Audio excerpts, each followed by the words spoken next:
gagala po ako. Hindi ko alam kung saan ako pupunta ngayon, gagala lang ako. Matagal ko na rin hindi pa napunta sa lugar nito. Mula nung tumira ako dito sa Angeles.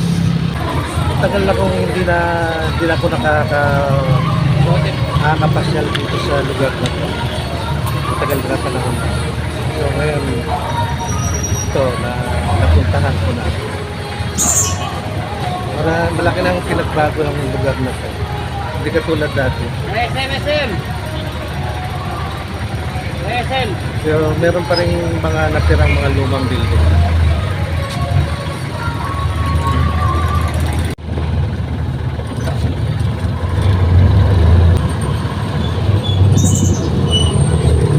Yan yung dating Elites Hinduan. Dating siniyanto dito. Tapos ito naman yung katabi, ito yung supermarket. Dito kasi ako dito kasi talaga ako nagtagal. So ngayon marami nang nagbago sa lugar na ito. Itong kalsadang ito, papunta doon sa Clark yan. Puntang airport. Dito kayo magana. Tapos yan, SM dito. Ito na ngayong lugar na ngayon ng Fields Avenue. Ito, tinatawag na Fields Avenue, yung kabila pala. Ito pala yung Astro Park. Astro Park pala yan dito dati. So ngayon, ginawa na siyang, yung kalahati, ginawang parkingan, tsaka yung mga pila ng jeep papuntang Clark, papasok ng Clark, tapos papuntang Dao. Dito lahat na paparada na yan. Ngayon, gala-gala muna tayo, lakad-lakad muna tayo. Road trip.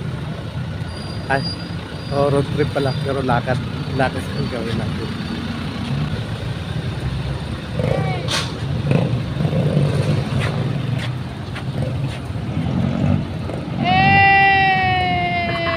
Hey guys!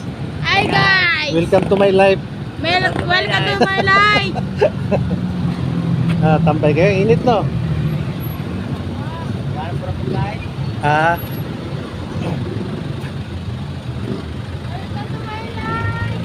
Ito nga tayo.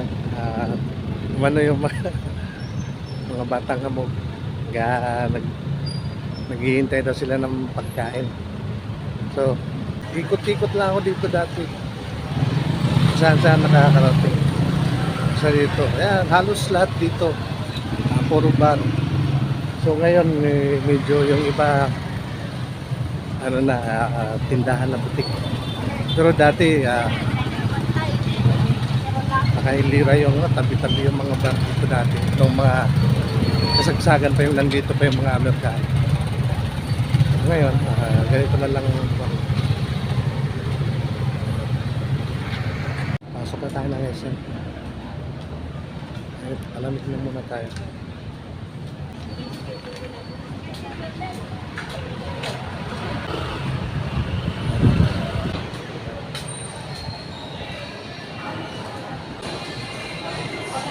Ayan, dito na tayo sa loob ng SM Clark, Pampanga.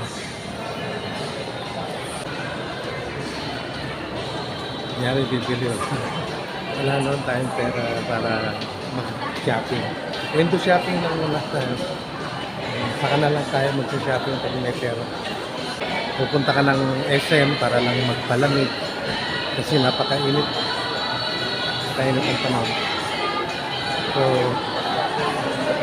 magpapalamig lang. Yung iba, namamasyal. Yung iba naman nakakain. Yung iba naman nagpapalamig. Isa na ako rin sa nagpapalamig lang. Hindi na tayo may hingi at wala tayong pera pambili. Dito na lang tayo sa gitna dadaan para hindi tayo makasagi ng paninda. Tambay muna tayo sa grip dito sa taas. Kanina pa ako naglalakad. So, ganitohan mo tayo na point. So, dati natin kasi itong flight air base. Walang makakapasok na Pilipino kung wala kang kasamang Amerikano.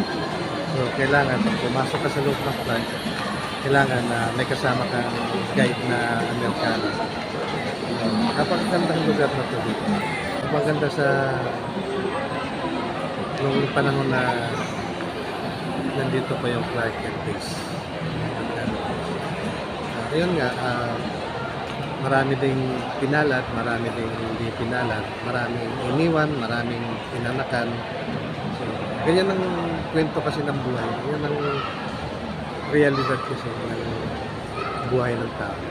So, ako naman at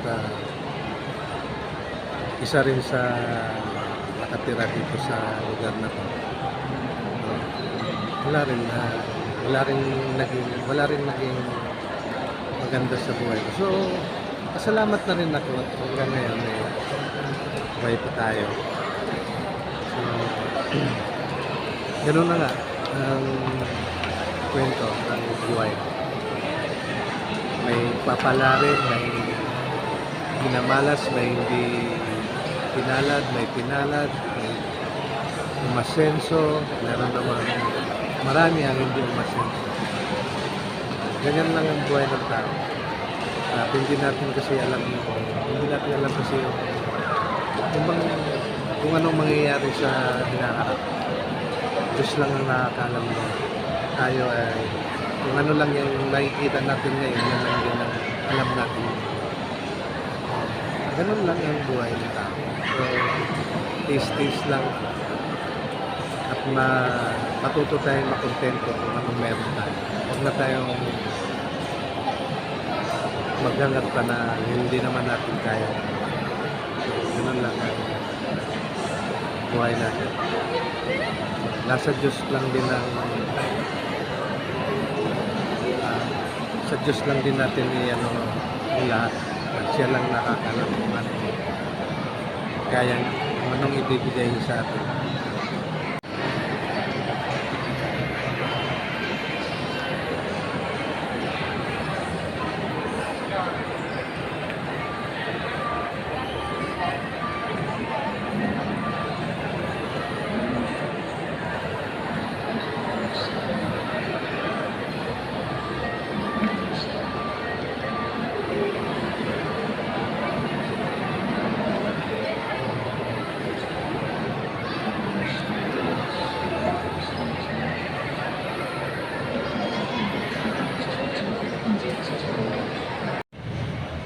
Ano pala mga amigo, alabas na ako ng isip.